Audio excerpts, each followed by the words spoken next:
spalle. Allora. Buonasera, siamo qui oggi per la presentazione di questo bellissimo libro di Tania De Nile, Fantasmagorie, streghe, demoni e tentazioni nell'arte fiamminga e olandese del Seicento. Un libro veramente importante e anche estremamente suggestivo e di qualità anche proprio nella stampa, nella realizzazione che ha realizzato Officina, con delle foto di straordinaria qualità.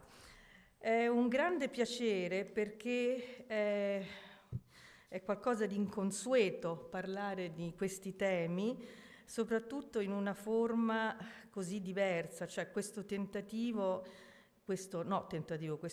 episodio importante, pionieristico direi, di storicizzare anche una storia delle fantasmagorie, anche se legata ovviamente al contesto del mondo fiammingo olandese, però contestualizzarla, storicizzarla andando ad analizzare l'origine del fenomeno, quindi non è un fenomeno che ha una rispondenza solo visiva, ma anzi ha una rispondenza nel linguaggio, nelle espressioni, nella codificazione del linguaggio, e partendo quindi dalle fonti, proprio da una storia generale della fortuna di questi soggetti anche attraverso la loro definizione verbale.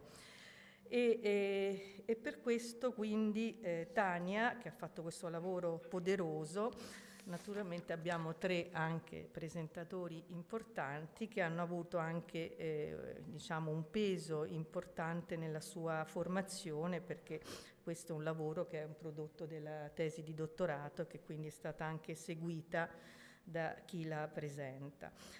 Io passo dunque, intanto voglio dire subito tre cose su Tania De Nile, che lavora presso la Soprintendenza Capitolina ai beni culturali ed è docente alla Dutch and Flemish Art all'Università degli Studi del corso di Dutch and Flemish Art all'Università degli Studi di Roma di Tor Vergata, e dopo aver conseguito il dottorato in storia dell'arte presso l'Università La Sapienza di Roma, in cotutela con l'Università di Leiden, è stata ricercatrice postdoc e docente presso l'Università della Calabria e l'Università di Roma 3.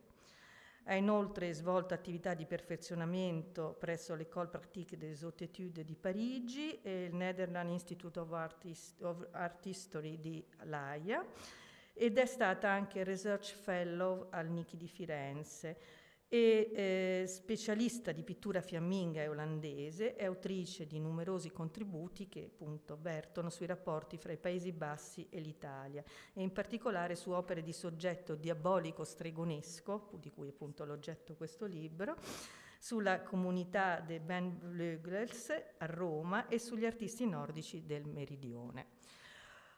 Il primo che parlerà, che diciamo presenterà questo importante volume è Ricardo de Mambro Santos, che è stato suo docente sia al triennale che alla magistrale alla Sapienza, è direttore attualmente del Department of Art History presso la Willamette University in Oregon. Dopo aver conseguito il dottorato in storia dell'arte presso l'Università di Bologna e condotto un postdoc al Centro Studi Umanistici Palazzo Strozzi a Firenze, ha insegnato per 12 anni presso l'Università La Sapienza di Roma ed è stato visiting professor all'Università di Washington e al Whitman College. Ha curato numerose mostre in Europa e nelle Americhe sulle tematiche dedicate all'arte rinascimentale e contemporanea. Attualmente le sue ricerche si orientano sui rapporti tra arte e neuroidentità. Dopo Ricardo de Mambro Santos interverrà Raffaella Morselli, professoressa ordinaria di storia dell'arte moderna alla Sapienza di Roma, accademico dell'Accademia San Raffaello di Urbino. Raffaella si occupa di storia del collezionismo, di committenza e del mercato dell'arte nell'Italia del XVI e XVII secolo, a cui è dedicato diverse monografie, articoli specialistici, saggi pubblicati in Italia e all'estero, oltre a innumerevoli conferenze e convegni fra Europa e Stati Uniti. È specialista di pittura bolognese ed emiliana tra 5 e 600, di Rubens e di Domenico Fetti. È stata Research Fellow al Getty Center a Il Samello Bruce, Senior Visiting American Scholar al Casbah di Washington e ha curato diverse mostre e fa parte di numerosi comitati scientifici di musei, fra cui la Galleria Borghese di Roma, oltre a far parte di comitati e riviste internazionali e collane editoriali. Per concludere, Giovanna Capitelli, professoressa ordinaria di Museologia e Storia della Critica d'Arte presso l'Università di Roma III, specialista in storia dell'arte del Seicento e dell'Ottocento in Europa e nelle Americhe e cultrice della storia sociale dell'arte e della geografia artistica, che ha coordinato vari progetti di ricerca insieme a gruppi di studiosi italiani e stranieri. Ha pubblicato numerosi contributi, libri e saggi, in particolare sulla pittura fiamminga e sulla scena artistica cosmopolita a Roma in età di restaurazione. Oltre ad aver insegnato per molti anni presso l'Università della Calabria, è stata visiting professor all'Università di Durham negli Stati Uniti e all'Università di Kazan in Russia. A voi, quindi, passo la parola a Riccardo De Mambro. Buonasera, buonasera a tutti. È sempre un enorme piacere essere a Roma, soprattutto per affrontare argomenti legati ad alcuni dei nostri amori, autori fiamminghi e olandesi tra 5 e 600. Non mi soffermerò in questo labirinto prodigioso che è il libro scritto da Tania De Nile, e vi esorto anzi di addentrarvici voi, perché è veramente un'avventura dalla quale ne uscirete, come dire, vincitori. Io invece vorrei ricostruire alcune file genealogiche, non soltanto riguardanti Tania De Nile, quindi i suoi, come dire, percorsi prima di approdare a questo volume, e anche la genealogia in parte del tema stesso, fantasmagoria. Infatti, se uno pensa al titolo, uno dei paradossi che già i trattati del Cinquecento, i primi Seicenti hanno affrontato, risiedeva proprio nell'ambiguità del termine fantasmagoria, quello che io posso riconoscere ma al tempo stesso vedere come distante, diverso. C'è appunto questo elemento di riconoscimento in questi dipinti che sono tra l'icastico e fantastico, qualcosa che mi è dato riconoscere nelle loro formulazioni naturalistiche, quindi posso riconoscere un orso, una montagna, ma al tempo stesso questo riconoscimento è tradito, è alterato, perché c'è appunto una differenza, c'è una diversità. È come se l'alterità fosse all'interno stesso dell'ordinario, e questo causa, sotto il profilo della percezione, qualcosa di molto interessante, perché lo spettatore immediatamente riconosce e si riconosce nel processo di ridimensionare quel riconoscimento che non è dato, e quindi è come se fosse un gioco di scatole cinesi, per cui la percezione è molto spesso legata a fatti di memoria, quindi io riconosco parti di un orso, parti di una montagna, elementi che possono essere fiamme, nuvole, perché la mia esperienza nella datità fenomenologica me lo consente, io ho archiviato queste informazioni, ma le fantasmagorie le stravolge, le cambia. E quindi, prima di addentrarmi in questo elemento di memoria, vorrei ricostruire in parte, sia pur brevissimamente, non solo il percorso di Tania, ma anche come ci siamo conosciuti, davvero in una sorta di amarcord personale, perché Tania, io all'epoca insegnavo storia dell'arte moderna e letteratura artistica alla Sapienza di Roma, vi parlo di qualcosa come ormai 21 anni fa, e infatti Tania ha discusso una prima tesi, che all'epoca si diceva triennale, nel 2004-2005, con un tema che già anticipa, in un certo senso, questa sua curiosità nei confronti di formulazioni e di autori che avevano affrontato forme che non fossero semplicemente verosimili, ma che, come dire, espandessero e anche, in un certo senso, trasgredissero questi confini della verosimiglianza. Quindi la tesi sulle teste grottesche di Leonardo, proposte per una ricognizione storiografica, come già in questo volume Tania, come dire, si era addentrata nei meandri testuali e quindi aveva studiato la fortuna, la ricezione di Leonardo nel corso del Cinquecento specialmente, e poi alcuni anni dopo, in occasione della specialistica, con un'altra tesi sempre legata a questi confini confini della verosimiglianza, legata più specificatamente alla fortuna di Hieronymus Bosch nella grafica fiamminga e olandese tra 5 e 600. Mi sembrava importante ricostituire questa genealogia personale perché appunto uno studioso ha un suo vissuto che porta avanti a volte per decadi, per molti anni, sviluppando certi argomenti che possono essergli cari. E infatti Leonardo da Vinci, le teste grottesche, le cosiddette pitture ridicole, e Hieronymus Bosch, cosa possono avere in comune? Intanto questo elemento di cui ho già parlato, della verosimiglianza e dei suoi confini, come stravolgere i canoni classici, elementi di una consolidata bellezza in qualcosa che è sperimentale, che può essere anche azzardata, rischiosa o al contrario, legata ad altre matrici testuali come una certa forma di circolazione di pensiero attraverso la morale e quindi nel caso di Hieronymus Bosch anche di certi messaggi cifrati per luoghi comuni. Quindi la verosimiglianza in questo caso ci ha portato anche a, nel caso di Tania e anche nel mio e delle mie colleghe, di varcare soglie che non appartenevano soltanto alla storia dell'arte, ma all'antropologia culturale, a quello che un tempo si diceva anche la cultura visiva. E mi sembra, Tania, questo è qualcosa di cui non abbiamo ancora parlato, ma questo tuo testo sarebbe stato validissimo, importantissimo, anche se pubblicato magari 10 anni fa. Eppure, proprio a proposito di questi campi di studi, mi sembra che ora possa trovare territori molto fertili per una serie di questioni che affronta, pur indirettamente, che nell'ambito degli studi anglosassoni, ma io mi sono aggiornato anche sulla bibliografia italiana, anche localmente, con le teorie della disabilità, per esempio, o anche i queer studies. Come si dà la configurazione di genere, come si colloca quindi questa idea di un corpo che non è semplicemente eteronormativo. E quindi tutto questo, sia pur non affrontato direttamente, il tuo testo ha un valore filologico, storico, rigorosissimo, ma mi sembra che possa anche suscitare interesse da parte di studiosi interessati in questi ambiti correlati, no? E quindi sarebbe importante verificare, come dire, la fortuna in questi settori. La seconda genealogia che mi piacerebbe ricostruire brevissimamente è quella proprio del tema della fantasmagoria e partirei da un testo capitale per la comprensione della cultura figurativa fiamminga e olandese che è quello di Karel van Mander, lo Schilderboek o il libro della pittura.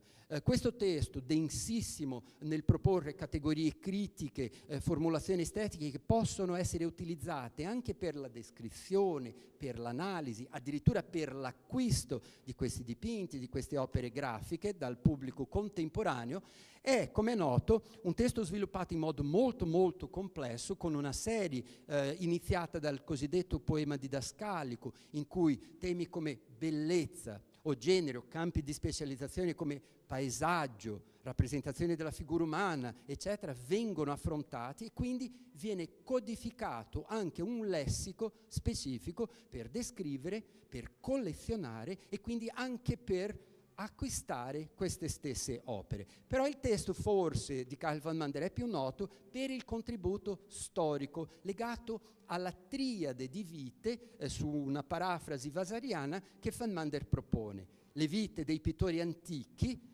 descritti soprattutto su 3 elementi che mi piacerà poi ricordare in vista anche dell'analisi delle fantasmagorie di Tania Denile, la varietà.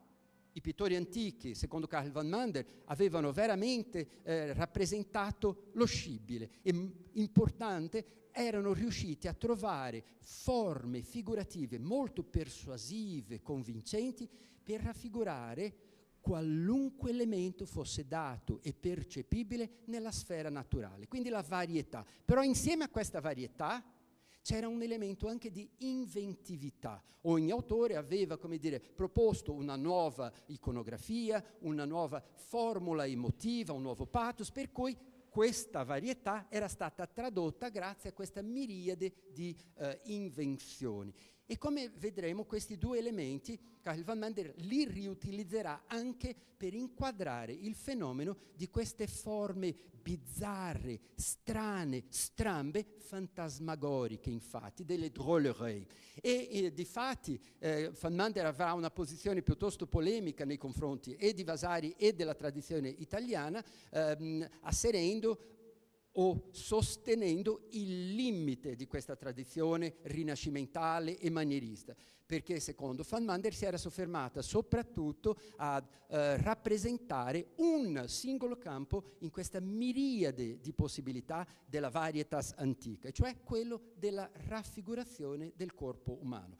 Qua e là ci sono degli autori che van Mander ricorda, per esempio Federico Barocci per la sua lucentezza, i luminismi, o Jacopo Bassano, però sono visti come eccezioni e quasi fossero fiamminghi trapiantati, perché la tradizione invece era radicata in questa resa del corpo canonico. Ed ecco qua che invece la tradizione fiamminghi olandese e tedesca, quella nordica, proporrà qualcosa che è come una rinascita completa dell'antichità. Quindi paradossalmente il Rinascimento sarebbe avvenuto in ambito nordico, perché i pittori fiamminghi soprattutto, olandesi anche e tedeschi, si erano resi conto della necessità di rappresentare la pluralità del visibile e grazie a questa capacità anche rendere forme visibili a pensieri o a elementi spirituali. Per cui era come se loro avessero ampliato ulteriormente il campo fenomenico, anche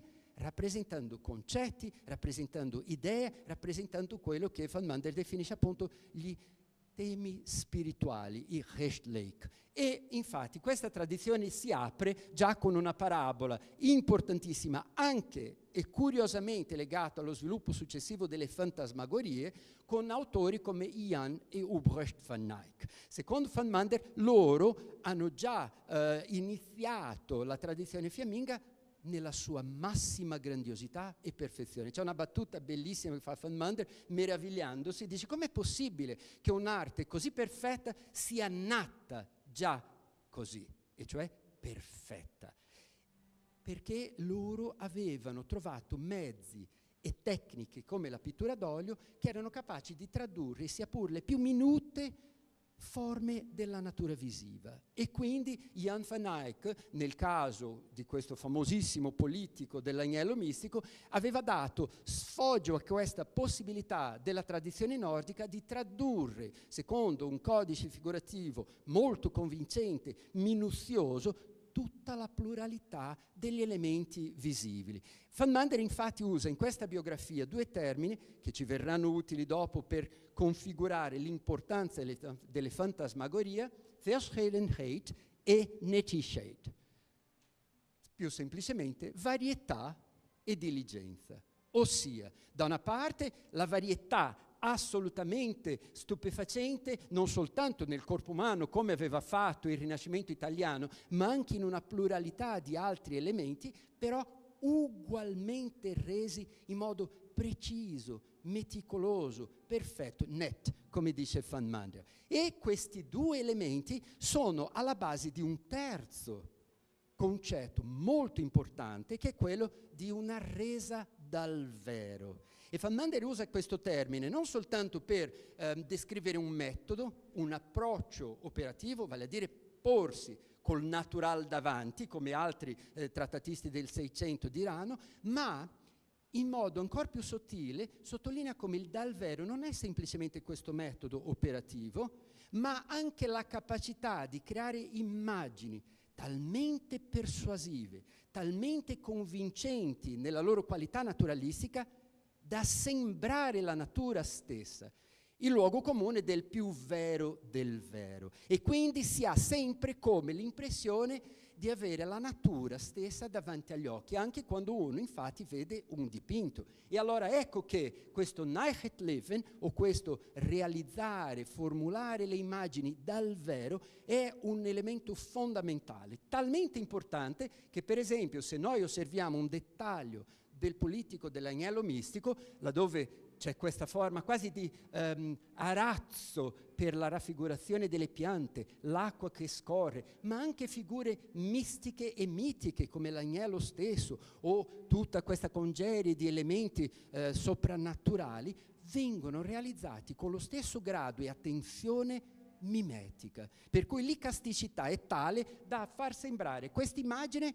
dal vero, anche nei suoi elementi spirituali e quindi invisibili all'occhio. Van Mander nel descrivere questo politico si sofferma in particolar modo su questo dettaglio, un dettaglio che secondo la sua biografia avrebbe costato né più né meno che 3 mesi di lavori all'artista. L'artista avrebbe realizzato questo brano della corona nella Deesis con tanto impegno e meticolosità al punto da creare appunto una forma Naihet-Leven, dal vero. Fin qua niente fantasmagorie, e quindi come mai questa genealogia così davvero quasi preistorica? Perché significativamente questo termine Naihet-Leven, che sembra così adatto a descrivere il 400 fiammingo così come noi lo concepiamo storiograficamente, un 400 legato appunto a una resa speculare della natura nella sua varietà, migra e compare anche nella biografia di maestri già legati a quello che in futuro verrà definito appunto come fantasmagorie, drôlerie. Infatti, come vedete qua, questo Naihet-Leven compare nella descrizione che Van Mander offre di Hieronymus Bosch, di diverse opere di Bosch. Uno degli elementi che Van Mander sottolineerà è innanzitutto la capacità del maestro di restituire la verità di questi paesaggi, anche più incredibile, in modo verosimile. Per cui fuochi, il fumo, tutta questa congerie di elementi naturali vengono resi come appunto se fossero episodi accadendo davanti agli occhi dello spettatore. Però, così come la tradizione antica aveva fuso insieme questa datità naturale, questa attenzione, meticolosità del Naihet-Leven o della varietà della natura, anche con un elemento di invenzione, di creazione, di estro, ecco allora che Van Mander dirà che accanto a questo Naihet-Leven, nel caso di Hieronymus Bosch, a differenza di maestri come Jan van Eyck, ci sarà anche una formulazione di immagini che scaturiscono dallo spirito, uit den Geest, o dall'immaginazione, in altri contesti si potrebbe persino dire dalla psiche, dalla fantasia dell'artista. Quindi l'artista è in grado anche di dare forme così credibili e naturalistiche a queste bizzarrie, a queste immagini che sono in realtà il frutto della sua psiche, della sua immaginazione. E uit den Geest, infatti, sarà il leitmotiv di questa genealogia fantasmagorica nelle immagini legate a figure bizzarre in un senso appunto anticanonico, sia fisico che si potrebbe dire psicologico, emotivo. E infatti il naturalismo o il Naihet-Leven di Hieronymus Bosch è così importante che anche alcuni anni fa uno studioso tedesco molto noto tra Belting ha dedicato un intero volume al trittico delle delizie di Hieronymus Bosch, all'interno del quale ha suggerito anche altre interpretazioni di opere del maestro Bosch, tra cui questo particolare del cosiddetto politico Grimani, in cui c'è l'ascesa all'Empireo. Molto interessante l'analisi di Belting, soprattutto perché contestualizza in un modo molto più che mimetico, naturale, la resa di questo brano, e cioè un elemento inventato, una metafora visiva così avvincente di questo passaggio delle animelle che sono ormai purificate verso appunto l'Empireo, il più puro dei cieli. Per raffigurare questo momento di sublimazione, secondo Hans Belting, l'origine appunto di questa inventività uit den Geest sarebbe di fatto una resa quasi Naihet-Leven di questi elementi architettonici che chiunque abbia visitato le Fiandre o anche l'Olanda avrà incontrato nei canali. Quindi c'è un elemento, come dire, di resa sì naturalistica, ma poi sublimato attraverso questa curiosità dell'ingegno, dell'inventività di Bosch. Ma interessante il fatto che questo è un connubio inatteso, perché la natura riconoscibile al tempo stesso tradisce la propria formulazione riconoscibile perché o dilatata o alterata, in una parola altra e anticanonica, come rivela questo brano. Allora permettetemi di leggere questi 3 versi. Me vicino e me lontano, è fatto della mia sostanza e m'è sconosciuto. Sembra davvero un'ecfrasi pertinente che descriva questa ambiguità di Hieronymus Bosch in questo dipinto, che mi è lontano e mi è vicino al tempo stesso. Io riconosco, a seconda delle mie conoscenze ornitologiche, addirittura la specie, il tipo di uccello, però c'è qualcosa di lontano, quello da cui eravamo partiti, un riconoscimento che al tempo stesso l'esposizione della propria differenza. Bene, non si riferisce a Hieronymus Bosch, ma è la descrizione che Gabriele D'Annunzio aveva offerta del proprio padre. Vicino, lontano, io lo conosco, ma al tempo stesso mi è sconosciuto. Ed è proprio questo l'elemento di Bosch, forse una delle ragioni per cui le fantasmagorie sono tanto avvincenti, perché al tempo stesso catturano la nostra immaginazione attraverso forme icastiche, come avrebbe detto anche Gregorio Comanini, ma al tempo stesso fantastiche, ci rimettono a una dimensione o simbolica o iperbolica o immaginaria. E infatti è questo il termine che Van Mander usa per definire proprio questo passaggio in cui l'essere persuasivo diventa anche immaginario, bizzarro, non ancora il fantasmagorico, ma quello che è buffo, quello che sorprende, il drôlerie. Infatti questi vari brani vengono descritti con questa formula da Karel van Mander, e drôle è infatti un lessema fondamentale, quello che è buffo, secondo Van Mander, e lì possiamo indugiare, indagare, perché nella sua ricezione Hieronymus Bosch e anche in larga misura le opere che hanno esplorato le fantasmagorie avevano come fine ultimo un elemento pedagogico, didattico, di insegnamento, ma al tempo stesso di intrattenimento e di divertimento. Quindi nella formulazione oraziana del conoscere, sì, ma attraverso il godimento, il piacere, quello che era buffo e inatteso, drôle.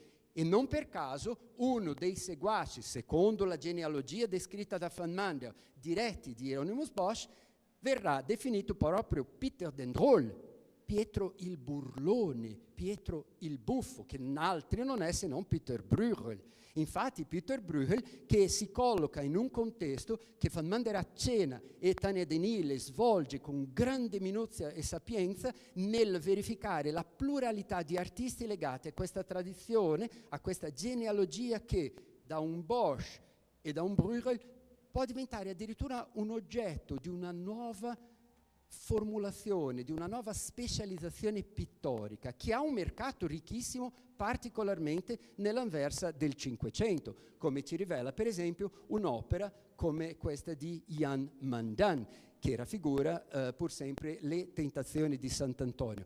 Come ultimo esempio, non voglio dilungarmi troppo, per chiudere questo elemento fantastico che già ormai confina con le fantasmagorie di cui le mie colleghe parleranno, è dato da un esempio che Van Mander descrive con grande attenzione, un artista di transizione tra 5 e 600, Jacques de Rennes.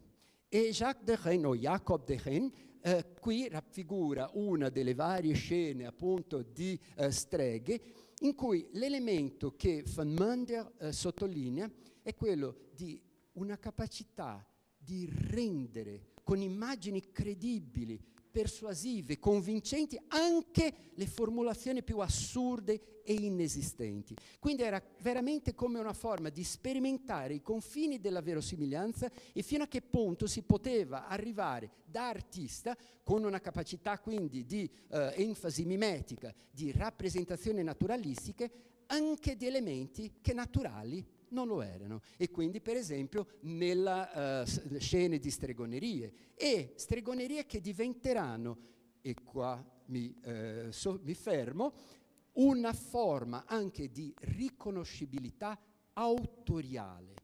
Quindi un artista, secondo Van Mander, viene riconosciuto proprio sulla base di questa fusione tra una tensione mimetica e il suo stravolgimento buffo o sorprendente, drôle, in queste forme che sono immaginarie e altamente immaginative, ma questo deve essere filtrato soprattutto dal tratto, dal ductus, dallo stile. Quindi qua in un'altra opera di Jacques Derain questo elemento è molto chiaro, perché sebbene siano ancora riconoscibili le figure alterate delle anatomie di queste forme potenzialmente femminili, da qua la questione di genere sarebbe tanto interessante da indagare, quello che prevale senz'altro nell'analisi di Van Mander è l'elemento che noi oggi definiremo stilistico, il tratteggio, quello che Van Mander definisce il handling o la resa, la capacità cioè di immettere con il proprio tratto la presenza stessa di un autore, marcare in una forma quasi indessicale la propria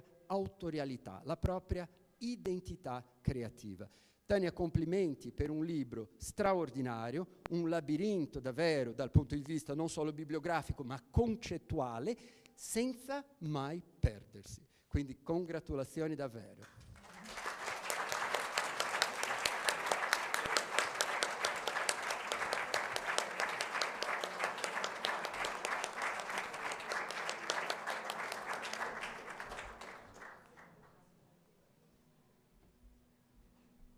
Ecco, Riccardo, mi hai bruciato l'inizio, perché io volevo dire che Tania avrebbe potuto perdersi, come hanno fatto altri studiosi, all'interno di un quadro di Hieronymus Bosch, avrebbe potuto inseguire il dettaglio, la storia, il proverbio, il fantasma, la strega, ma conoscendo Tania, e chi è qui e la conosce sa con chi ha a che fare, Tania ha sempre tenuto la bussola, si è sempre mossa in questi 3 gironi danteschi, muovendosi con grande determinazione, e non si è mai persa all'interno di nessun quadro.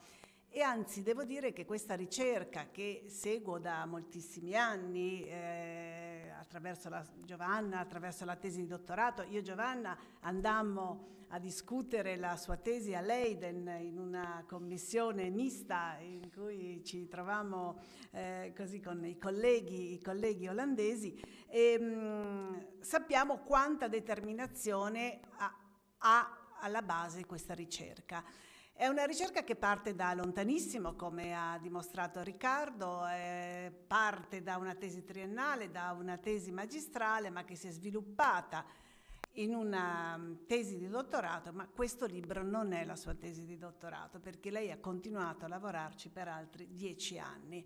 È un libro su cui abbiamo discusso tutti, in tanti, molto, perché Tania non ha scritto una monografia, non ha scritto neanche un libro di genere, ha circoscritto una categoria critica, e questa categoria critica si chiama Spökereien. Bene, Spökereien, perché ha inseguito i fantasmi della cultura prima fiamminga e poi olandese, e come questi fantasmi siano poi riverberati nella cultura italiana e da lì poi anche in quella spagnola, e inseguendo, quindi circoscrivendo una categoria che ormai è diventata una categoria storiografica. Non credo che potremo mai più parlare di pittura di genere parlando né di Hieronymus Bosch né di Van Vinen, per esempio, no? O piuttosto che Jan Bruegel, ma invece dobbiamo sempre inserire questi quadri, tutte le volte che li incrociamo, all'interno di una categoria storiografica ben precisa.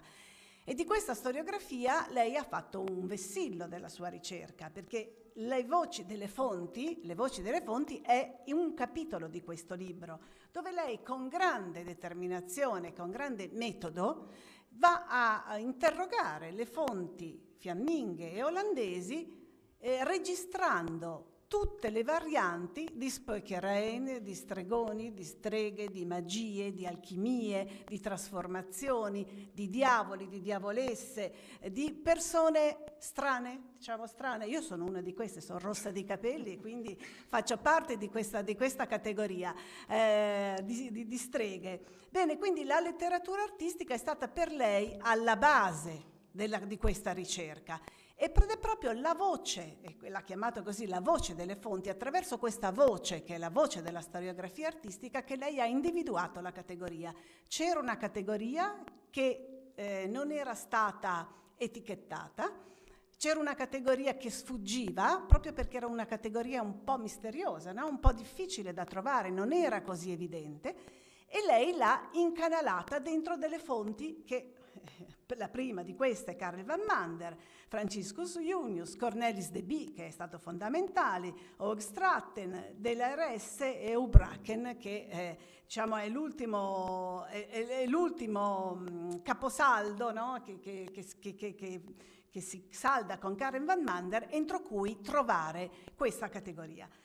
Ma questa categoria, lei ha scoperto, perché è andata a cercarla, non si limita alla letteratura artistica, perché questa è una categoria, quella degli spökereien, che è una categoria che si trova nelle collezioni e negli inventari. Ecco che allora Tania ha ricercato nelle collezioni e negli inventari questi termini e questi quadri, e quello che ne emerge è lo specchio della letteratura artistica. Cioè questi quadri ci sono e sono nella letteratura artistica e sono quadri che esistono, ma dove esistono? E questo è il punto cruciale, nodale di questo libro, perché la ricerca iconografica che Tania Denile ha fatto per questo libro è una ricerca incredibile. Quello che c'è nel libro, adesso non mi ricordo quante sono le immagini, ma 307 immagini, sono 307 quadri, disegni, incisioni che trattano di questo tema tra l'Olanda, le Fiandre e a volte l'Italia, con una circolazione di andata e di ritorno a volte, che sono tutte dedicate a questi temi. E quindi la categoria ha cominciato a ingrossarsi, perché non soltanto letteratura artistica, ma anche le fonti primarie, cioè le fonti degli inventari e dei documenti. E allora bisognava creare una teoria dell'illusione fantasmatica. Anche sul fantasmatico abbiamo ragionato a lungo, vero Giovanna? Va da solo, sì. Come si poteva o come si può creare delle categorie in questi 307 immagini, che sono soltanto una punta di un iceberg, perché sono infinitamente di più e numerose i quadri, i disegni e le stampe che Tania ha preso in considerazione. E allora ha tentato, e ci è riuscita, di categorizzarli. E sono i sogni e gli incubi, il diavolo e i demoni, le streghe e gli spettri e l'arte mostruosa. Queste sono le 4 categorie in cui questi fantasmi si possono sedimentare. Ecco che allora, se pensiamo anche alla nostra, diciamo, produzione italiana, qui c'è Caterina Volpi con Salvator Rosa, dentro ci troviamo molti dei nostri, no? Che hanno avuto una tradizione di cultura che va in quella direzione, pur magari non essendo mai andati né nelle Fiandre né in Olanda. E come allora ci è arrivata? Attraverso la circolazione a stampa dei motivi fantasmagorici. Incisioni diaboliche e stregonesche tra 5 e 600 sono molto diffuse in tutta Europa. E quindi Tania a questo punto crea un Atlante di citazioni dei modelli a stampa, un Atlante di citazioni in cui inserisce tutte queste categorie, ma ce n'è una che è sopra tutte, no? Che è la strega dai capelli al vento. La strega dai capelli al vento è un motivo che ritorna sempre, e quindi lei, attraverso un'analisi non soltanto iconografica, ma non soltanto attraverso le fonti, ma anche attraverso una documentazione storica, ricostruisce questo modello. E Ed ecco che qui inserisce in questo capitolo i concerti di mostri, di fantasmi e di chimere, ovvero i pastiche di Joseph Heinz, il giovane. Quindi non possiamo più guardare Joseph Heinz, i quadri di Joseph Heinz, non riesco più a guardarli in nessun altro modo, perché la chiave di lettura che Tania offre in questo libro è talmente totalizzante che lo si comprende solo attraverso questo primo approccio. Il viaggio che Tania fa su questo tema è un viaggio ovviamente storico, perché non si può prescindere dalla storia che sta alla base di questa produzione, e lei questo lo sa benissimo, e quindi interroga la storia, le battaglie, gli spostamenti di confine tra Fiandre e Olanda, le battaglie cruentissime tra cattolici e protestanti, l'eresia, i tribunali dell'Inquisizione, il rogo delle streghe, l'alchimia, ma anche la iatrochimica, cioè questo elemento che tra 5 e 600 è ancora una farmacopea all'inizio, agli esordi, e che si resta in equilibrio tra una farmacologia attestata e una sperimentazione. Ricordo per tutti una bellissima lettera di Lionello Spada a Lorenzo Gennari, 1620, una lettera istoriata, perché lui disegna quello che ha sognato, e gli dice: ho fatto un sogno orrendo, c'era una strega che mi inseguiva, e in questa lettera c'è la strega che insegue Lionello Spada, quindi il suo autoritratto. Queste streghe mi inseguono di notte, quindi ho degli incubi, e chiedo, probabilmente a Guercino, di procurarmi una pozione che mi faccia dormire e non mi faccia sognare le streghe. E questo per dire che c'è questa intersezione. Allora in questi giorni, non so come all'inizio, vero? In questi giorni, se andate a Torino a vedere la mostra di Guercino, c'è un disegno che è uno dei tanti che Guercino dedica a questo tema, che è quello della strega o delle donne mostruose o maghi con cappelli istoriati che fanno delle pozioni magiche. Ecco, il territorio di Cento anche prima, ancora indietro, il territorio di Cento era un territorio sempre in odore di eresia. E addirittura il parroco di San Biagio, una chiesa per cui Guercino ha lavorato, ha lasciato delle pale meravigliose, era stato inquisito proprio perché faceva pratiche stregonesche. E allora tra i 650 disegni ricordati nell'inventario stilato alla morte di Guercino dagli eredi, 300 erano destinati a, diciamo, degli schizzi di persone stravaganti. Tra queste persone stravaganti, uno di quelli che ci piace di più ricordare è Astati, il Mago Brumio. Il Mago Brumio è un mago terribile che sta consultando il suo libro di ricette, di malefici, chissà di cosa, mentre una donna piange disperata, forse sta cercando la ricetta per curarla, oppure invece gli ha detto una previsione terribile. E come vedete sulla sinistra, in angolo, nell'algono in alto a sinistra, e soprattutto quella bacchetta che il Mago Brumio tiene in mano, trovate un altro diavolo che, come delle zanzare, stanno popolando questo foglio meraviglioso di Guercino. Ma non è il solo di questo di Guercino che riguarda la stregoneria. Vediamo come si fa ad andare a quello dopo.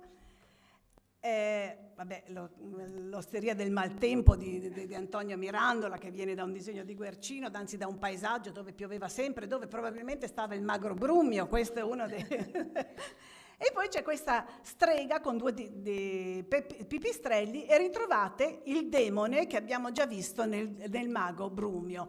Ora, questa poveretta probabilmente era una donna deforme, che ritorna molto spesso nei disegni di Guercino e che è legata a delle stregonerie. Quindi si accedeva a questa donna perché poteva togliere o mettere il malocchio, poteva creare delle pozioni magiche. Chi lo sa, forse proprio a questa Guercino si era rivolto per risolvere il problema dell'insonnia delle streghe di Leonello Spada.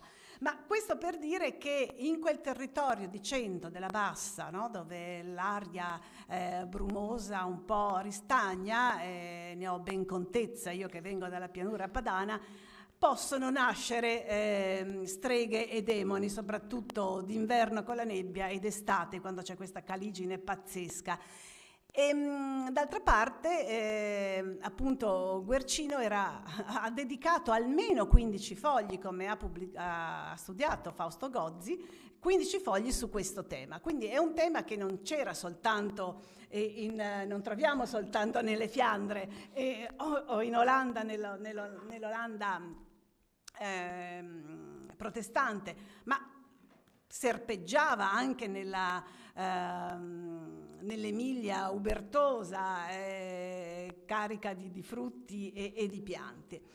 È ovvio che quindi il viaggio che si intraprende in questo libro straordinario è un viaggio che passa attraverso degli artisti che sono i capisaldi. Jan Bruegel il Vecchio, per esempio, tra Italia e Fiandre, Bruegel degli Inferni, il mercato neerlandese, Leida, Napoli, Leida, Jacques de Gain II e Jacob van Swanenburg. Esatto.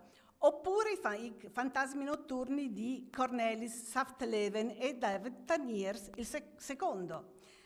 E per finire, Il piacere dell'enigma, Domenicus Van Weinen, scusa. No, io ogni tanto imparo qualcosa, ogni tanto.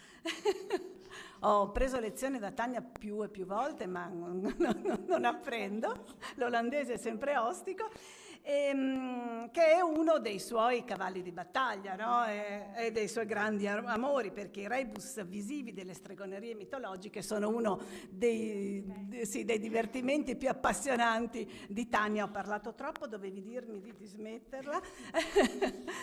Dei divertimenti di Tania nelle sere nebbiose, nelle vene nebbiose, non della pianura padana, ma di tutti i viaggi che Tania ha intrapreso tra l'Italia e le Fiandre. Grazie.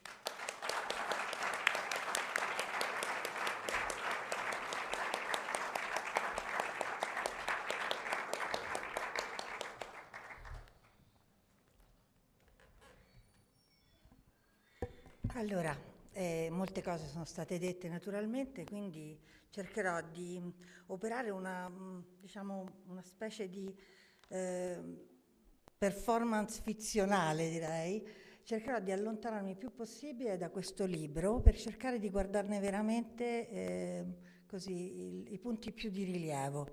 E visto che siete così entrati bene con chi mi ha preceduto all'interno del discorso, cioè cercherò di guardarlo come da una distanza siderale e intanto la prima cosa che mi viene da dire è che è un libro straordinario, sia per fattura, cioè già come oggetto, questo è stato già notato, con una riproduzione così che raramente oggi è materia viva all'interno dell'editoria.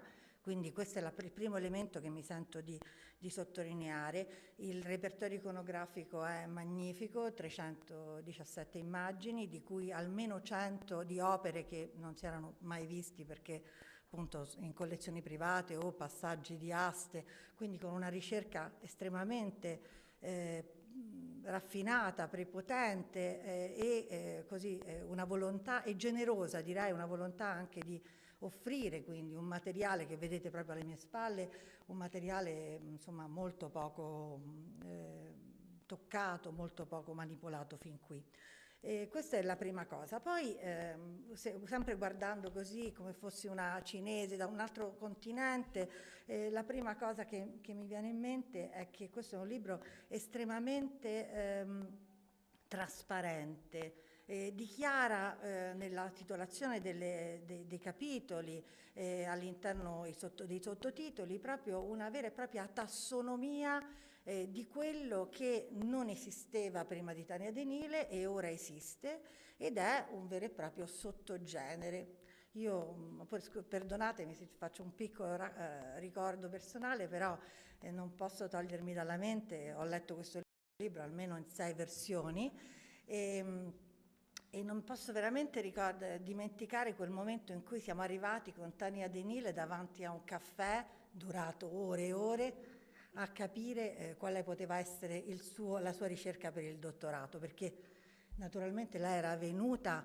da me dopo vari rimbalzi, perché poi le tesi di dottorato sono pure una cosa strana, cioè creano degli incontri meravigliosi, però non sempre, no? Vengono immediati. È venuta da me parlandomi appunto di una possibile tesi sulla fortuna di Hieronymus Bosch nel Cinquecento italiano. Io le ho detto, e nel Cinquecento fiammingo in generale proprio, io le ho detto, ma io questa tesi non la posso seguire, se vuoi diciamo lavorare con me devi lavorare sul 600 dove ti posso aiutare. E dopo averla vista sbiancare, perché appunto studiava ormai da anni il Cinquecento, ho sentito in lei l'accendersi di una fiammella, e Tania De Nile è una di quelle persone che in 6 mesi, ve lo giuro, in 6 mesi è entrata nella bibliografia sull'arte olandese del Seicento, naturalmente guidata, ma vi assicuro con una capacità che io ho visto raramente negli studenti e nelle studentesse, che lei veramente, adesso mi fermo su questa cosa, però devo ricordare questo momento del biancore, dell'essere proprio del biancore e però anche poi della spinta. Che cosa ha fatto quindi Tania De Nile? Ci ha offerto, e questo libro ne è la prova, un tassello della storia dell'arte fiammingo olandese, vista ovviamente con gli occhi di una studiosa che lavora sull'Italia, cioè che lavora dall'Italia più che sull'Italia, e quindi adesso abbiamo un libro che spero sia tradotto presto in inglese, perché ormai purtroppo la nostra lingua non la legge più nessuno. E questo libro appunto è un libro che non può mancare in una biblioteca di uno studioso di storia dell'arte fiammingo olandese.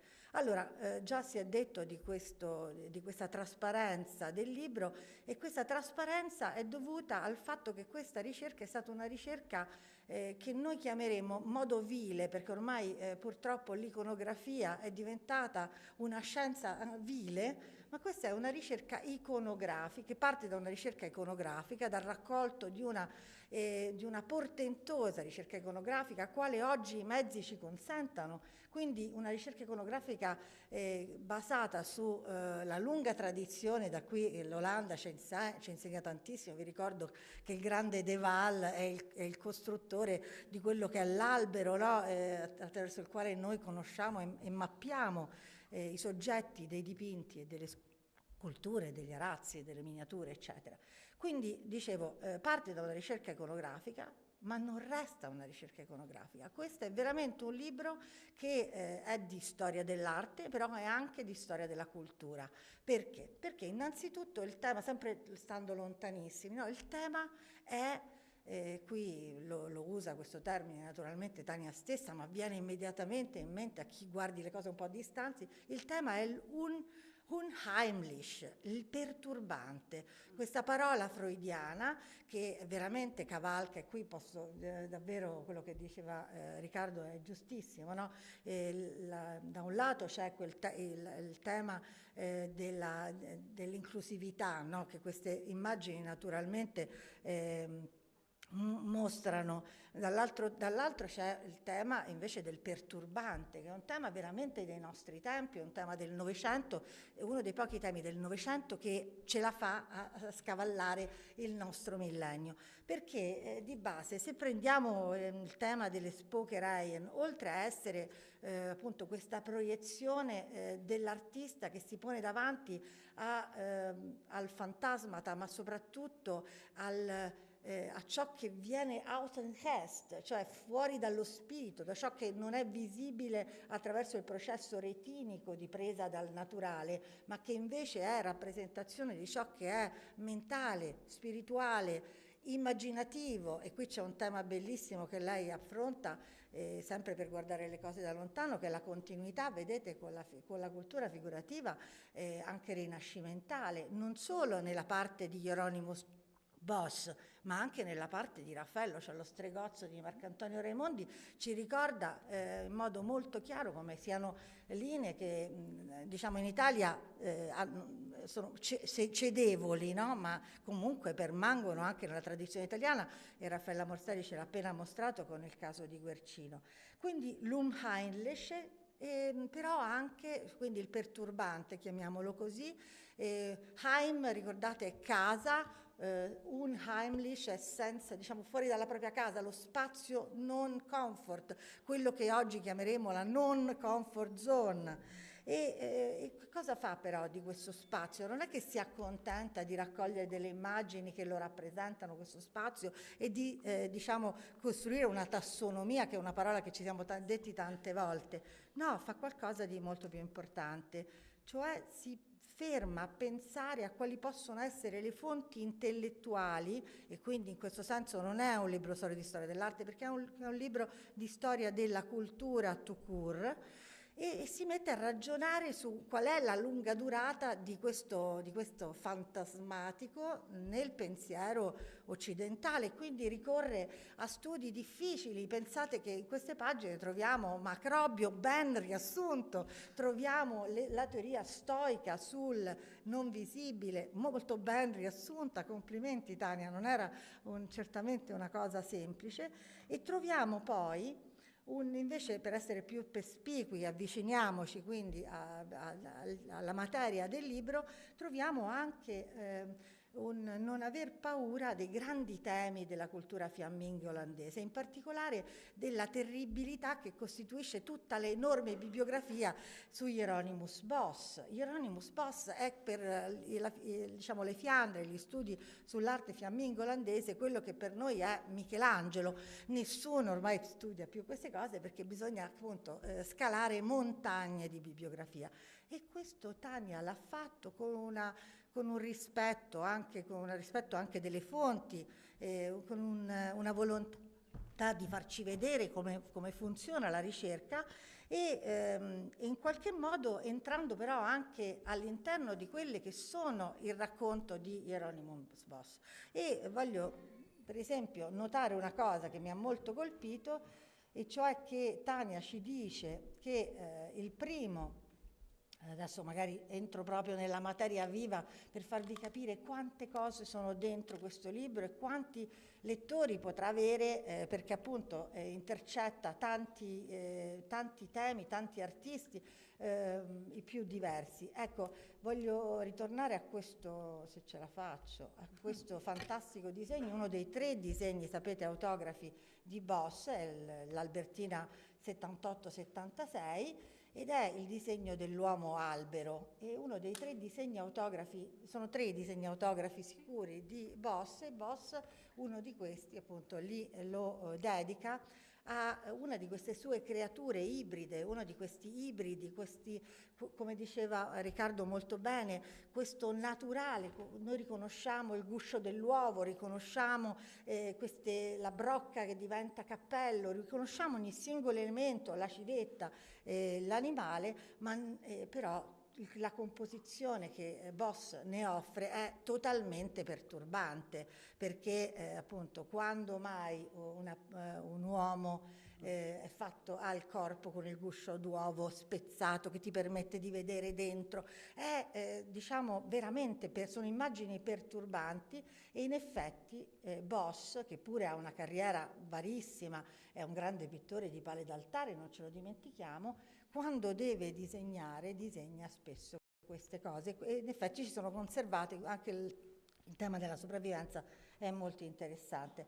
E Per farlo, quindi, per studiare Bosch e per interrogarsi su cosa significa questa grande eredità nella cultura figurativa del Cinquecento e del Seicento, ma soprattutto del Seicento, questa è la parte proprio più nuova, sempre guardando le cose da lontanissimo, Tania De Nile ci porta a conoscere una quantità incredibile di fonti, come abbiamo sentito, di fonti della letteratura artistica, di fonti degli inventari, ma anche una quantità incredibile di fonti visive. È un libro anche di visual studies, senza vergognarsene, ha il rigore e il metodo della storia dell'arte, che si incrocia però ovviamente col tema della costruzione delle immagini, e quindi abbraccia quello che è, le grandi svolte del nostro nuovo secolo. Lo fa con la massimo rigore e ecco, per dirvi, tra le tante testimonianze bellissime che recupera, ci sono quelle più note, ma ci sono anche appunto quella di Gerard de Lares nell'Erkraut Schilderbuch, dice: questi mostri della natura diciamo che si possono dipingere, però con occasione, quando ricerchi così il soggetto che sa per le mani, ed allora non solo non avranno deformità, ma piuttosto commendazione, per rappresentare la verità, Madonna, questa cosa, di quello che è stato, siccome chi figurasse la vita di Sant'Antonio potrà molto bene esprimere quello che scrive San Girolamo di lui. Mi pare che questo passaggio, scritto proprio da Gerard de Lares, è lo scrittore dei Paesi Bassi settentrionali più classicista. Siamo proprio in un momento in cui la questione mimetica è totalmente superata,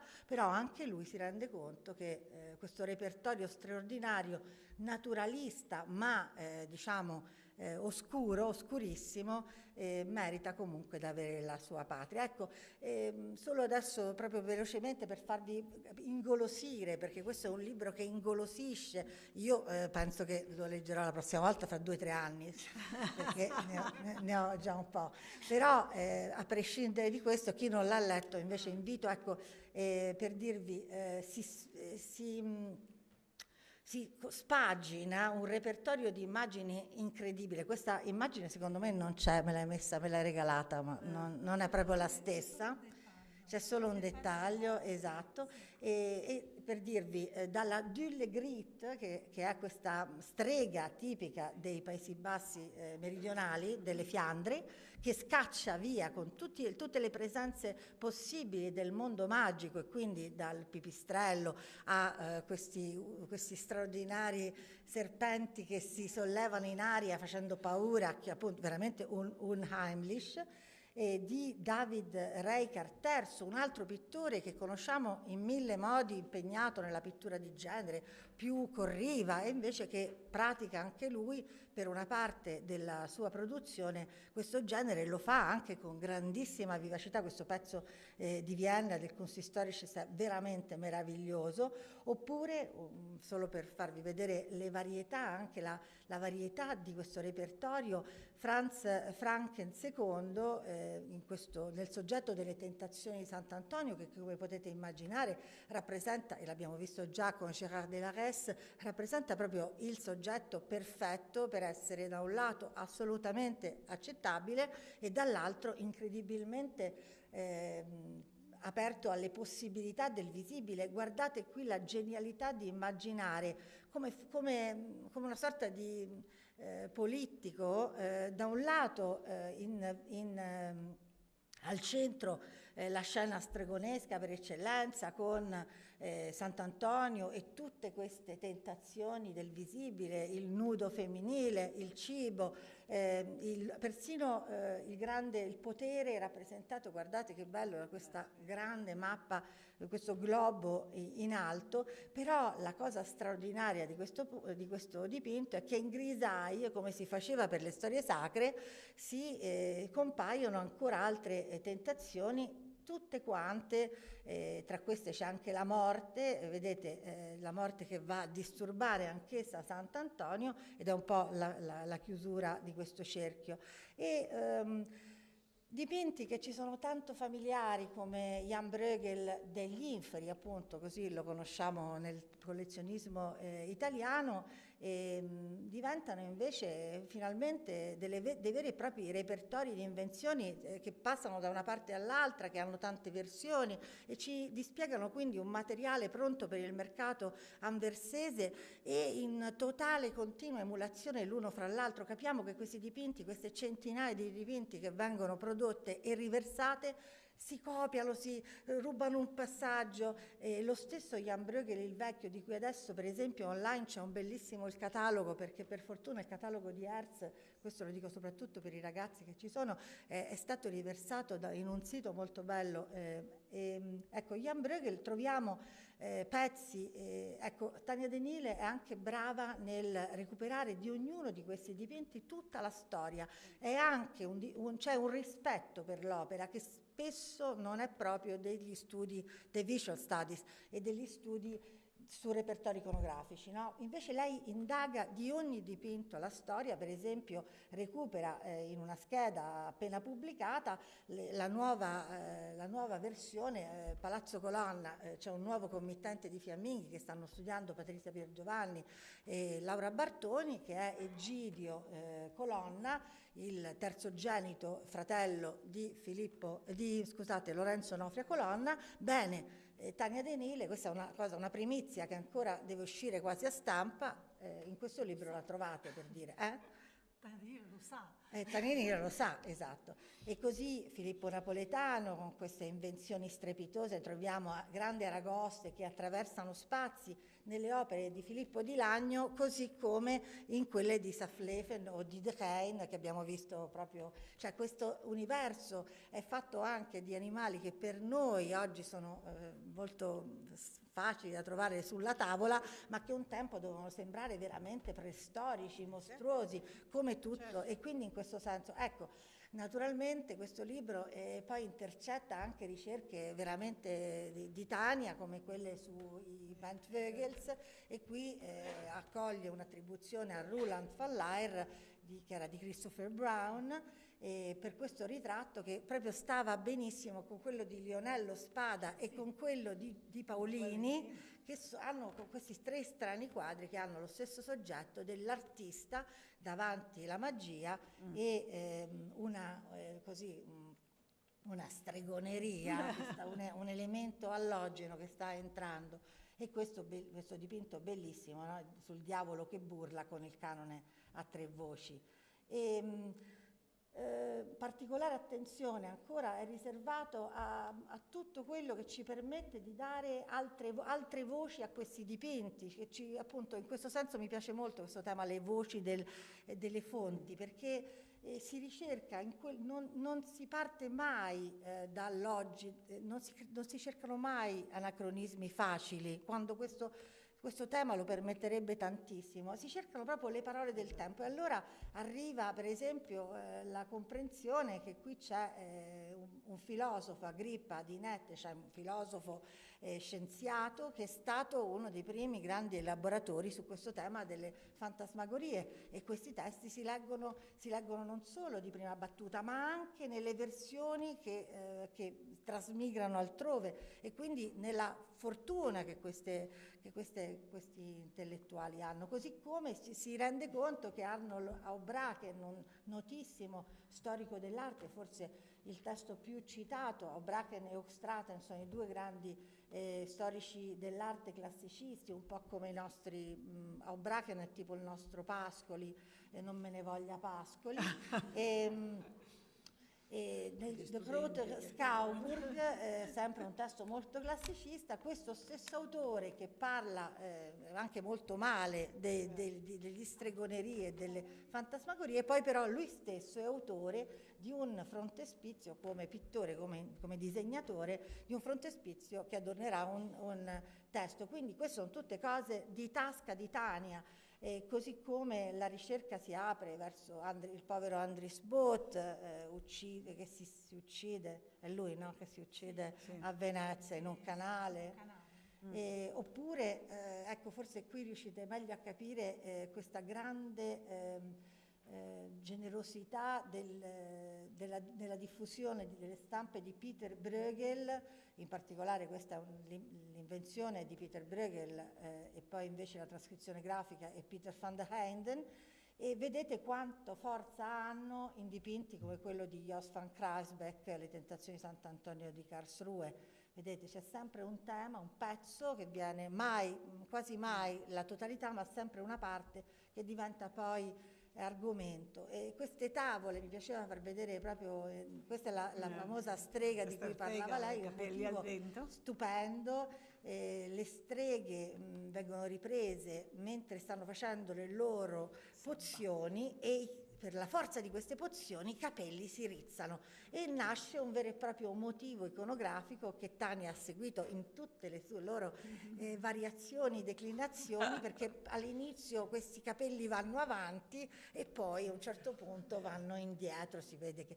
Oppure un altro tema che mi è piaciuto moltissimo, e questo veramente ha il segno un po' di una studiosa che conosce la storia dell'arte tout court, e qui lo voglio dire anche perché abbiamo tanti ragazzi fra di noi, tanti studenti anche di storia dell'arte fiammingo-olandese, non si può conoscere una sola storia dell'arte. La storia dell'arte è europea, la storia dell'arte, gli artisti specialmente attraverso le incisioni e dopo il Cinquecento si guardavano l'un l'altro. Se non si conosce Dürer non si conoscerà l'arte veneta, ma questo vale per tantissimi altri, e quindi quando noi ci troviamo davanti a una pagina come questa vediamo che ci sta Dürer, c'è Heinz naturalmente, c'è Mantegna, capito? Sono pagine che vi fanno capire come non esiste lo studio così con i piccoli confini. I confini per fortuna europei sono quelli, anzi dobbiamo sempre più cercare confini lontani, quindi una storia dell'arte sempre più aperta. Ancora Jacques Degain II, di cui abbiamo visto pezzi bellissimi, streghe. Ecco, alcuni artisti sono venuti fuori, vado a concludere velocemente per passare la parola a Tania che avrà tante cose da dire. Tanti artisti vengono proprio recuperati da Tania. Saftleven era abbastanza noto, ma in questa versione stregonesca esce fuori come un artista. Ecco, e un altro recupero di cui siamo fierissimi è quello di Dominicus van Wijnen. Quindi qui Tania De Nile si è mostrata conoscitrice, ha fatto vedere di avere anche questa capacità di costruire un catalogo, di rimettere a posto un artista, di riportarlo, un artista tra l'altro strepitoso, interessantissimo, di riportarlo come era lui, un po' a cavallo tra le avventure italiane e quelle nederlandesi, e su Forte van Wijnen, che ci piace tantissimo, è una nostra passione. Anch'io mi sento di dirti grazie, è veramente una cosa bella quella che hai fatto. Grazie.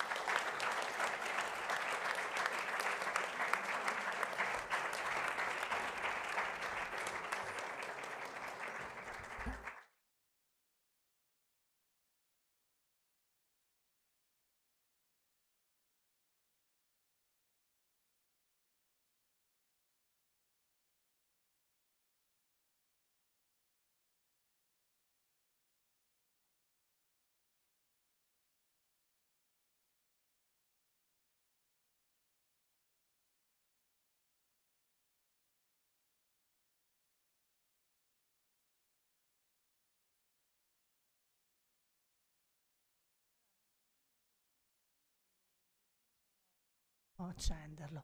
Desidero innanzitutto davvero esprimere la gratitudine a tutti i presenti, perché vedere riuniti in questa sala così tanti pezzi di vita e di affetti veramente mi riempie di una gioia che non si può che definire fantasmagorica. Il primo sentito e doveroso ringraziamento va all'Accademia di San Luca, e quindi desidero davvero moltissimo ringraziare il presidente Marco Tirelli, Carolina Bruck e tutti gli accademici che ci hanno ospitato in questa prestigiosissima sede, e anche Barbara Reggio che mi ha supportata in ogni fase dell'organizzazione. Nel 600 i fiamminghi non hanno avuto sempre buoni rapporti con l'Accademia. Sappiamo infatti che i scalmanati artisti dei Bentvueghels diciamo, si rifiutarono per moltissimi anni di pagare una tassa che era stata fissata da Urbano VIII e che si doveva all'Accademia per poter poi insomma, praticare la professione di pittore a Roma. E c'è un documento molto eloquente negli archivi dell'Accademia che dice, e cito, dai fiamminghi non si è mai avuto nulla. Quindi in quanto istituzione ufficiale votata invece alla formazione, alla costruzione dello statuto diciamo, sociale dell'artista, ovviamente l'Accademia era un posto ambitissimo e sono certa quindi che i fiamminghi da allora sarebbero felici, almeno quanto me, di essere riusciti oggi ad entrarvi da protagonisti. Ringrazio davvero moltissimo, davvero dal profondo, i tre relatori, Riccardo De Mambro Santos, Raffaella Morselli e Giovanna Capitelli, che mi emoziona e davvero mi onora avere qui riuniti. Ho voluto fortemente, e loro lo sanno, che fossero loro e che fossero tutti e tre oggi qui, perché come avrete capito hanno avuto tutti e tre un ruolo cruciale davvero nell'origine, nella formazione, nella maturazione sia di questo lavoro specifico ma anche della mia diciamo, identità di studentessa prima e di studiosa poi, perché quando penso davvero ai miei maestri nel senso più completo e bello del termine non posso che pensare a loro. E insieme a loro voglio anche ricordare e ringraziare un altro maestro, Gert-Jan van der Sman, che è stato diciamo, un punto di riferimento durante il periodo che ho trascorso all'Università di Leiden e tutto anche l'istituto universitario olandese di storia dell'arte, che è il luogo privilegiato dove ho potuto diciamo, ecco, diciamo, scrivere, dove ho scritto diciamo, di fatto la maggior parte di questo lavoro. Non c'è molto da aggiungere dopo questi tre affondi così attenti e quindi ci terremo diciamo, solamente a, come dire, a spiegarvi molto brevemente l'origine del legame che mi unisce al tema delle fantasmagorie, perché mi piace pensare che come nei grandi amori sia lui ad aver scelto me. All'origine di tutto c'è come dire, direi una, chiamiamola, naturale attrazione che ho sempre provato per due aspetti che trovavano ai miei occhi la più inquietante e meravigliosa manifestazione nell'opera di Jeroen van Achen, meglio noto come Hieronymus Bosch. Questi due aspetti sono quello del mostruoso e del comico. Due aspetti che, a pensarci bene, durante l'infanzia siamo abituati a vedere correre l'uno accanto all'altro, no? Nelle fiabe, nei pupazzi, nei cartoni, ma che poi andando avanti ci stupiamo di come possano coesistere, cioè di come qualcosa che ci fa paura possa al contempo farci ridere, dimenticando che la chiave per farli diciamo, convivere è l'ironia, quella che Schlegel, in riferimento poi al Don Chisciotte, definiva appunto la forma del paradosso. E paradossalmente più approfondivo le ricerche relative a Bosch e alle rappresentazioni diciamo diabolico-stregonesche, più mi rendevo conto dell'esistenza negli studi di un doppio fraintendimento, o meglio di un doppio fraintendimento incrociato. Cioè, da una parte venivano applicate a Bosch delle categorie interpretative che si addicevano in realtà ai pittori del secolo successivo. Che cosa voglio dire? Voglio dire che le ragioni del mostruoso e del comico in Bosch venivano ridotte a pretesto per far ridere, dimenticando che Bosch è soprattutto un artista del Quattrocento, quindi è un artista che ha l'urgenza di rappresentare che cosa? Che precede la riforma protestante e l'assoluta sfiducia nei confronti del genere umano, delle possibilità del genere umano di salvare se stesso. Un po' come esattamente nello stesso contesto e nella stessa diciamo, cronologia faceva Erasmo da Rotterdam. soprattutto con il morum encomium, meglio noto, diciamo, è tradotto poi come elogio della follia. Peraltro Boss credeva che per salvarsi dal mondo bisognava prendere ad esempio chi il mondo l'aveva rifugito, come ad esempio gli anacoreti e gli eremiti, e qui la centralità di Sant'Antonio. Sant'Antonio che nel deserto deve combattere contro quindi il demonio. E ora la scelta di rendere la presenza del demoniaco in chiave comica non contraddice la serietà del messaggio, perché quando noi ridiamo di qualcosa in realtà vogliamo sottolineare il fatto che ce ne vogliamo allontanare, no? Ce ne vogliamo distanziare, e quindi censuriamo quello che è rappresentato ridendone, in questo caso censuriamo il demonio. Comico e demoniaco erano quindi due manifestazioni di quello da cui bisognava allontanarsi, e quindi due manifestazioni di quel mondo alla rovescia che i fiamminghi chiamavano il Verkehr der Wereld. Ora, tra l'altro anche etimologicamente è molto bizzarro che l'etimologia di droll, no? Di cui parlava Riccardo de Mambro Santos, quindi divertente, no? Droll, drollerie, è la stessa di troll. Il troll, che è questo mostro gigantesco, no? Che è protagonista di molta letteratura fantasy e non solo, mutuato dalle sagre norrene, conferma quindi del fatto che già allora esisteva una vicinanza tra il comico e il mostruoso. Il secondo fraintendimento è che Boss... scusate, volevo dire, poi cosa cambia dopo? Perché questo è Boss. Con il Cinquecento invece, una volta che, queste immagini si sono svuotate del loro significato teologico, allora sì, rimane solo l'involucro esterno, e quindi solo quello che viene, ad emergere è solo l'aspetto risibile di un ibrido che a quel punto però è addomesticato, non fa più, paura. Il secondo fraintendimento è che Boss è talmente ingombrante come modello da fagocitare di fatto tutto quello che viene realizzato dopo di lui. Quindi tutto quello che viene realizzato anche molto tempo dopo, anche se tratta di tematiche che Boss non ha mai trattato, come quello della stregoneria, e questo avviene molto pericolosamente negli studi, viene ricondotto esclusivamente a lui. E vi faccio un esempio molto specifico. Nel corso della mia tesi appunto specialistica, quando ero intenta a raccogliere queste testimonianze della fortuna di Boss nella grafica, mi imbatto in questo disegno. È un disegno che è agli Uffizi di Firenze, è un disegno che viene attribuito ancora oggi, spero ora di no, ora no, ma finora è stato attribuito a Henri Meddeblé sulla base di un'iscrizione, quindi il famoso civetta, un'iscrizione che c'è sul retro del disegno, sul verso del disegno.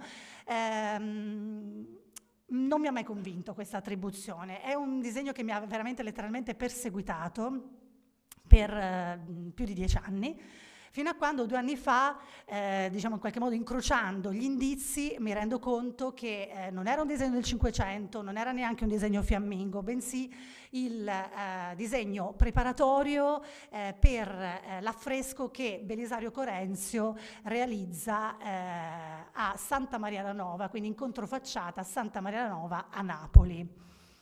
Bene, a questo punto,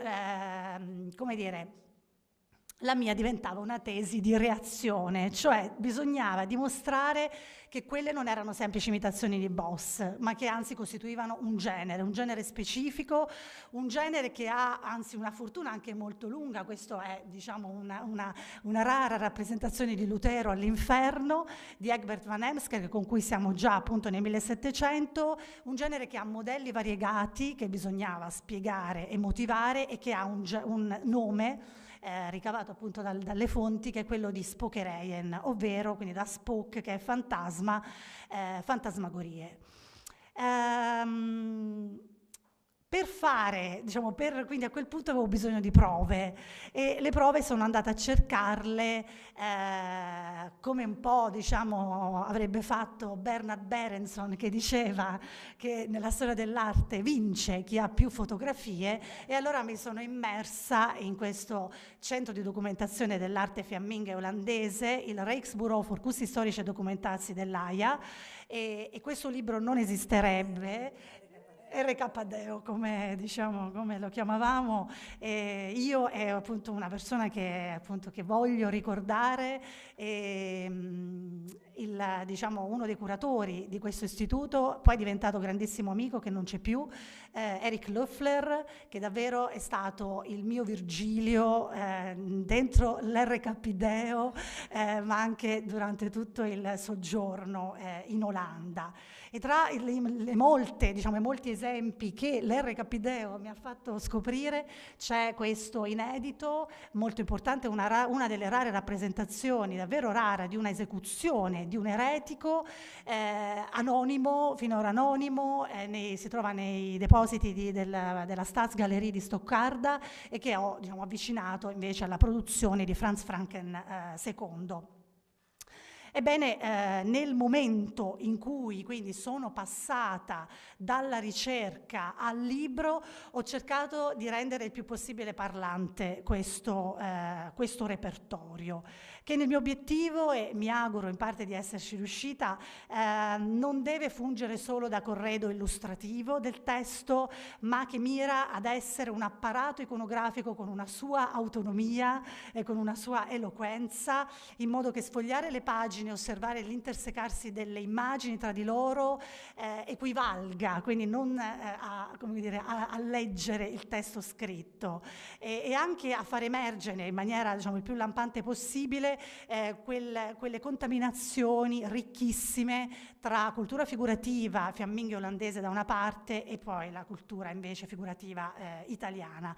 E in questo un modello sicuramente importante per me è stato quello inarrivabile dell'antirinascimento di Eugenio Battisti, anche per la comprensione di quello di cui si parlava prima, che per approcciare questo tema bisognava veramente avere uno sguardo multidisciplinare, e lì quindi non solo ovviamente la storia dell'arte, ma la storia della filosofia, la storia delle religioni, il folklore, l'antropologia e in generale la storia quindi delle idee.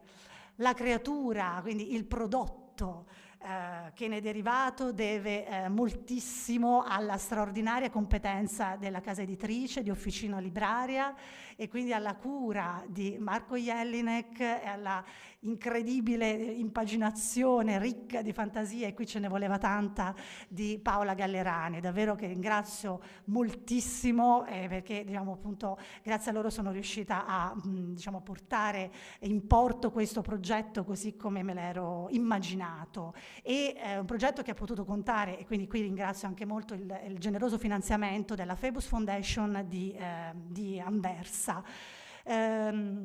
Nella revisione dei testi impareggiabile è stato l'aiuto di Monica Fintoni, e con lei ringrazio anche Andrea Paoletti, che davvero desidero ringraziare di cuore per tutti gli scambi, gli innumerevoli insegnamenti anche che i molti mesi di lavoro condiviso appunto mi hanno trasmesso. E ringrazio anche moltissimo sempre del team di Officina, Francesca Giovannoli e Giovanni Truglia, che mi supportano quotidianamente anche nel prosieguo di questa avventura condivisa.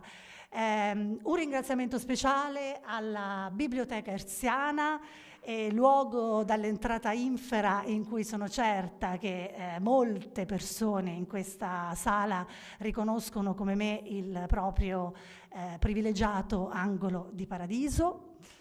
E se gli artisti non sono monadi, ma prima di questo concludo, vi volevo dire due cose sulla copertina, perché per spiegare. Concludo quindi con l'immagine che ho scelto, questa tentazione molto particolare, una tentazione che tentazione non è, nel senso che Sant'Antonio non è più il centro, Sant'Antonio non è più il santo impassibile, ma è un uomo in fuga. Il vero protagonista è praticamente questo enorme cinghiale che è andato a sostituire il maiale che sempre invece accompagna, no? L'attributo di Sant'Antonio, e che giganteggia come protagonista di questo stuolo di creature demoniache. Se gli artisti, diciamo, non sono monadi, come abbiamo avuto modo, diciamo, di capire, diciamo, di sentire, neanche gli studiosi lo sono. E quindi mi piace immaginarmi come questo granchio in basso a destra, con un libro tra le chele, e appunto il granchio non è solo. Mentre scrive appunto questo suo libro demoniaco, fuori di metafora, il libro Fantasmagorie non esisterebbe senza tutte le persone che ho già ringraziato, senza tutti gli scambi avuti con innumerevoli colleghi, ma soprattutto anche senza la vicinanza, gli abbracci della mia famiglia, dei miei amici e del mio compagno, e non esisterebbe anche senza, soprattutto senza l'esempio e il supporto dei miei genitori.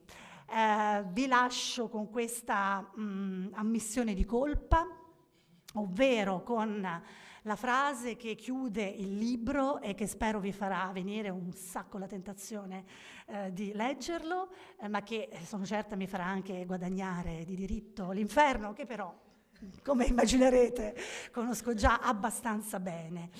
Al contrario del santo, per molti anni non ho potuto né voluto resistere a queste tentazioni, con la profonda speranza di dare corpo ai fantasmi e verità alle illusioni. Diversamente non avrei scritto questo libro. Grazie a tutti per l'attenzione.